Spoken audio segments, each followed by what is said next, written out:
Hello à tous et bienvenue dans cet épisode dans lequel j'ai envie de mettre le focus sur les compléments alimentaires. Donc vous allez vous demander mais qu'est-ce qu'elle nous fait? En général, c'est pas vraiment le type de thématique que j'aborde sur le podcast.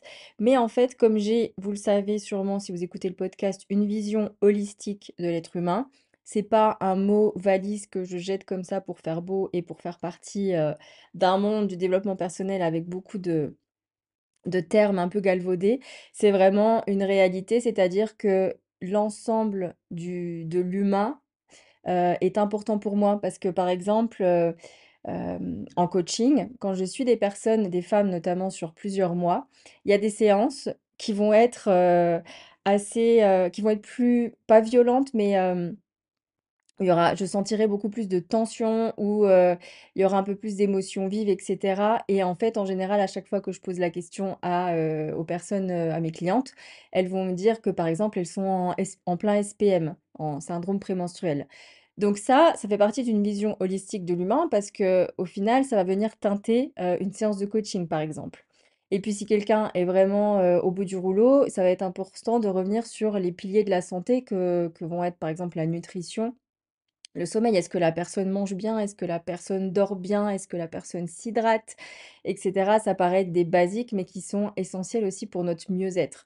Donc, on va pas, toujours parler que des, croyances limitantes, des schémas bloquants et cetera. Il y a aussi des choses à venir voir dans plusieurs domaines de vie et au niveau aussi du bien-être, physique, corporel. Voilà pour la petite intro. Donc, en fait, ce podcast-là, cet épisode, il part d'un ras-le-bol, en fait, de voir les personnes, à chaque fois qu'on arrive en intersaison, au printemps et surtout à l'automne, se supplémenter à tout va, en faisant vraiment tout et n'importe quoi. Et je parle en connaissance de cause parce que j'ai beaucoup de proches qui font ça. Mais c'est pas vraiment de leur faute parce que c'est un manque, d'éducation nutritionnelle, notamment sur la micronutrition avec tout ce qui va être vitamines et minéraux. Et du coup, il y a tout un effet marketing. Il faut comprendre que, le marché des compléments alimentaires est un marché très juteux. On parle de milliards d'euros et forcément, tout le monde met le paquet, à l'automne quand il y a les premiers coups de froid qui arrivent avec les changements de température et cetera. Les gens vont tout de suite voir ça sur les étals, ou sur les présentoirs vers la caisse en pharmacie ou dans les supermarchés. Vitamine C, et cetera. Il va y avoir plein de choses comme ça et donc du coup, on va se dire: «Ah bah, je me sens pas trop en forme, je vais prendre ça». Et je voudrais qu'on ait un peu plus de discernement et d'intelligence dans les choix de nos suppléments alimentaires, parce que le corps est une machine extrêmement intelligente et on se doit d'être à la hauteur de son intelligence. Donc c'est pour ça que je fais cet épisode, pour vous transmettre des connaissances que j'ai, parce que j'ai choisi il y a quelques années de me former à la micronutrition, à la nutrition santé, avec aussi un pan, naturopathie. Et ça m'a beaucoup appris. Je me suis dit: «Mais c'est dingue que toutes ces informations ne soient pas disponibles au plus grand nombre et qu'on n'apprenne pas ça, dès l'école, en fait». Mais comme beaucoup de choses, c'est pas dans l'intérêt non plus, sans rentrer, dans des débats, mais des lobbies pharmaceutiques que nous ayons ces connaissances, en notre possession. Mais voilà, moi j'en ai quelques-unes, donc je vais vous les transmettre dans ce podcast pour vous aider à faire des choix plus, pertinents et judicieux pour vous en termes de compléments alimentaires. Alors déjà, petit disclaimer quand même, je viens de vous dire que je me suis formée sur le sujet, je ne suis pas médecin, voilà. Donc j'ai tout ce que je vous transmets ici, ce sont des choses que j'ai apprises et que j'intègre dans mon quotidien à chaque fois que je vais me complémenter. Ce n'est absolument pas à prendre, de manière universelle parce qu'il y a beaucoup de cas par cas aussi dans la complémentation. C'est-à-dire qu'il y en a qui vont être dans des prises de médicaments qui vont avoir des effets, comme on dit, antagonistes avec certains compléments, qui vont venir annuler les effets des médicaments, donc il faut faire attention. Il y a des cas particuliers pour les femmes enceintes, les maladies auto-immunes, les personnes allaitantes et cetera, ou d'autres types de maladies incluant des prises de médicaments. Donc vraiment, c'est au cas par cas. Je vous conseille de consulter un médecin ou un naturopathe si vous faites confiance, à la médecine alternative. Mais dans tous les cas, ayez quand même des connaissances en votre possession pour ne pas tout remettre dans les mains de l'extérieur, voilà. Mais, ne prenez pas pour argent comptant tout ce que je vais vous dire. Encore une fois, faites preuve de discernement. Ceci étant fait, on va commencer sur le sujet.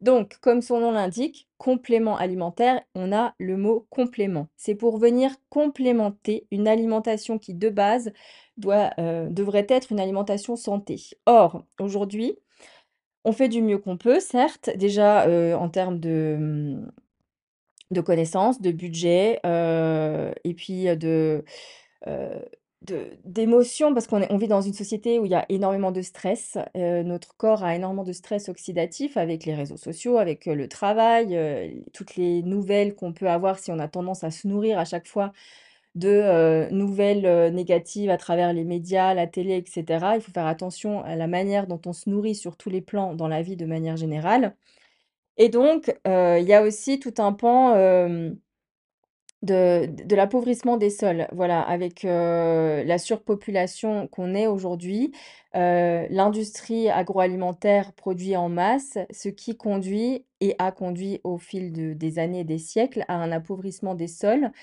et aussi un appauvrissement en termes de nutriments et de vitamines dans, les aliments qui nous sont, proposés aujourd'hui en fruits et légumes. Par exemple, une pomme d'aujourd'hui n'a plus du tout les mêmes, vitamines que, une poque, une pomme, il y a 100 ans en arrière. On n'est plus du tout sur les mêmes quantités malheureusement. Donc du coup, il y a aussi ça dont on n'a pas vraiment le contrôle aujourd'hui qui fait que, on connaît des carences en certains, en vitamines et minéraux et en plus avec, l'alimentation industrielle, raffinée et cetera, si on a tendance à beaucoup en consommer, ça ne vient pas nous aider non plus, pour, le maintien et l'absorption de vitamines et de minéraux qui sont essentiels au fonctionnement de notre corps. Et voilà, donc tout ça fait qu'aujourd'hui, on est beaucoup à être concerné par, certains manques, voire carences, sur certaines vitamines et certains minéraux, notamment je pense au magnésium.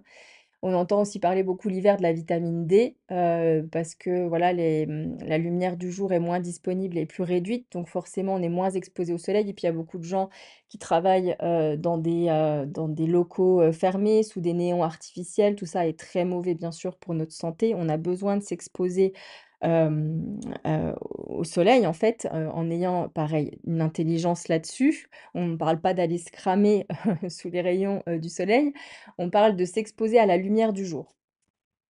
Donc c'est toutes ces petites choses-là qui font qu'on a certains manques, notamment souvent à certaines périodes de l'année ou pas, ça peut être quelque chose de constant.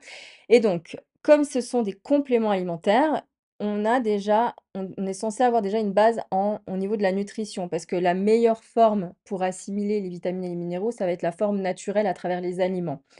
Mais comme on l'a dit, c'est plus toujours, disponible aujourd'hui. Donc du coup, on va venir se supplémenter. Mais la supplémentation vient soutenir une alimentation qui est déjà saine et équilibrée. Ça, c'est autre chose. On est beaucoup aussi à pas être bien éduqué là-dessus au niveau de nos besoins en termes de macronutriments et de micronutriments journaliers et quotidiens. Et ça, je vous invite à vous former sur le sujet parce qu'il n'y a personne qui vous l'apprendra si vous ne prenez pas l'initiative de vous former là-dessus. En fin du podcast, je vous conseillerai la formation que j'ai suivie il y a quelques années et que je recommande toujours. Alors, il y a des erreurs à éviter. Donc déjà ça, bien comprendre que, forcément, il y a déjà une base à prendre en compte au niveau de l'alimentation. Donc ne pas négliger son alimentation de base avant de se ruer sur les compléments alimentaires. Se demander réellement: «Est-ce que, je mange bien en ce moment? Est-ce que 80 de mon alimentation est saine, est équilibrée, est variée et surtout dans le vivant, des formes brutes?» On va éviter les produits transformés dès que vous avez plus de 5-6 ingrédients dans une liste et surtout si vous ne les comprenez pas, ça dégage. On essaye de consommer le produit brut, sans transformation. Donc ça, c'est une première chose. Dans, les erreurs fréquentes, on va aussi avoir le fait de prendre un complément sans connaître sa carence réelle et s'il y a carence. Donc là, il va être nécessaire de faire un bilan biologique. Moi, j'aime bien en faire un par an, voire 2 à chaque intersaison, mais au moins un, où je vais faire un test sanguin et un test érythrocytaire pour le magnésium. Je vous en parlerai un peu plus tard. Donc il y a déjà ça, pensez à faire un test sanguin. Vous pouvez aller dans n'importe quel laboratoire, vous pouvez, aller voir un médecin sous ordonnance et ce sera remboursé ou alors vous y allez au laboratoire. Si, vous êtes dans une zone tendue comme moi où il y a pas trop de médecins disponibles, moi je sais que je l'ai pas fait sous ordonnance dernièrement, ça m'a coûté 49 €, voilà. Mais c'est pour la santé et il faut voir long terme. Mais sachez que sous ordonnance, c'est remboursé. Et aussi, autre erreur, c'est de penser que plus j'en prends et mieux ça ira. Si vous donnez trop d'informations à votre corps sans avoir une intelligence derrière les synergies dont votre corps a besoin pour fonctionner et optimiser sa santé, vous allez en fait, le surcharger plus qu'autre chose et vous allez pas le soulager. Donc c'est important aussi de bien s'informer et de se renseigner avant sur vos réels besoins, d'où le bilan biologique parce que ça se trouve, vous pensez être en manque, de vitamine D parce qu'on vous dit que c'est l'hiver et que tout le monde est en manque de vitamine D, alors que pas forcément. Et ça, le test sanguin vous le dira. Autre chose que je vois souvent, c'est de le prendre sur des périodes trop courtes. Une complémentation, je pense au magnésium parce que c'est ce sur quoi je me complémente le plus. C'est minimum 3 mois. Enfin voilà, il faut faire une cure de 3 mois. On n'est pas sur j'en prends pendant 2 semaines, je trouve que ça va mieux et j'arrête. C'est pas ça le but quand on veut être dans une démarche, cohérente et intelligente de la supplémentation. Donc pareil, ça, si vous savez pas, si vous avez des doutes, n'hésitez pas à voir des professionnels qui qui sont bien informés sur le sujet et qui sauront vous guider là-dessus. Et à vous informer aussi vous-même de votre propre gré. Et aussi de changer trop souvent de marque, par exemple. Donc ça, c'est quelques erreurs à éviter quand on pense à complémentation alimentaire. Après, de quoi on parle quand on évoque les compléments alimentaires? En général, on est sur les nutriments, donc tout ce qui va être vitamines, minéraux, oligo-éléments. Donc si je m'arrête juste sur les vitamines et les minéraux, ben, les vitamines, c'est tout ce qui va être vitamine A, vitamine D, vitamine C, vitamine E et cetera. Les minéraux, on va être sur le fer, le calcium, le magnésium et cetera. Et donc du coup, quand on a un peu un coup de fatigue et tout ça, on a tendance à vouloir, prendre, des compléments et ça peut être une très bonne logique parce qu'aujourd'hui, je pense que on devrait à peu près tous se supplémenter à certains niveaux, notamment le magnésium. Il y a des études qui ont montré que, on est, à plus de 70 de la population qui est carencée en magnésium pour les hommes et plus de 80 pour les femmes, ce qui est énorme. Donc il y a quand même de fortes probabilités que vous ayez une carence en magnésium. Et donc du coup, de faire une cure de 3 mois, 1 à 2 fois par an, ça peut vous permettre de refaire les réserves de magnésium.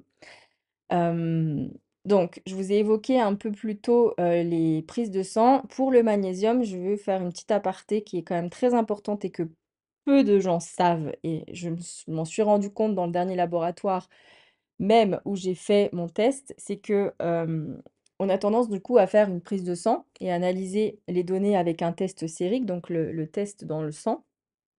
Et en fait, le magnésium, il faut savoir qu'il y a seulement 1 de magnésium qui circule dans le sang. Tout le reste, c'est à travers nos cellules, notamment les globules rouges. Et donc, du coup, pour ça, on peut demander au laboratoire un test érythrocytaire du magnésium qui va, lui, être un test qui va permettre de mesurer la quantité de magnésium qui est présente à l'intérieur de nos globules rouges, c'est-à-dire les cellules qui sont responsables du transport de l'oxygène dans le corps. Alors que si on fait le test, sérique, on aura, une photographie très biaisée et pas du tout, pertinente et juste de nos réserves en magnésium, puisque ça va représenter seulement 1 du magnésium qui circule dans notre organisme. Donc ça, vous pouvez le demander à des laboratoires qui ne le font pas. Moi, à Annecy où je suis, c'est Bioval. J'ai demandé, ils proposent le test érythrocytaire si vous le demandez, parce qu'ils ne vous le demandent pas, par défaut. C'est moi qui ai fait la démarche de le demander. Ils envoient ça à un laboratoire à Paris. Ça prend un peu plus de temps pour les résultats, une dizaine de jours. Mais du coup, vous aurez, un résultat beaucoup plus, pertinent et de votre, dosage en magnésium que si vous faites simplement le test sanguin, parce que ça qui n'a pas beaucoup de sens au final en tout cas pour le magnésium. Voilà pour ce que je voulais vous dire là-dessus, n'hésitez pas à le demander, dans les laboratoires où vous le faites s'ils le proposent. Autre, chose très importante au niveau des compléments alimentaires dont je veux absolument vous parler, c'est de la biodisponibilité. Donc la biodisponibilité, c'est tout simplement la capacité que votre corps, votre organisme a, à absorber, à assimiler, à utiliser ce que vous allez ingérer, ce que vous allez lui donner comme information. Il y a 2 compléments qui vont afficher la même dose sur l'étiquette et qui peuvent avoir une efficacité qui est complètement différente et ça va être lié à la biodisponibilité. Parce que cette biodisponibilité, c'est ce qui va déterminer ce que votre corps va vraiment garder et non pas juste avaler et éjecter aussitôt et ça passe tout droit et en fait ça s'insère pas vraiment dans nos cellules. Donc, pour essayer d'avoir la meilleure biodisponibilité, parfois elle est affichée par certains laboratoires, mais en tout cas, il y a quelques petits, conseils qui vous permettront, d'avoir la meilleure biodisponibilité possible. Déjà, ça va être d'identifier la forme chimique du nutriment.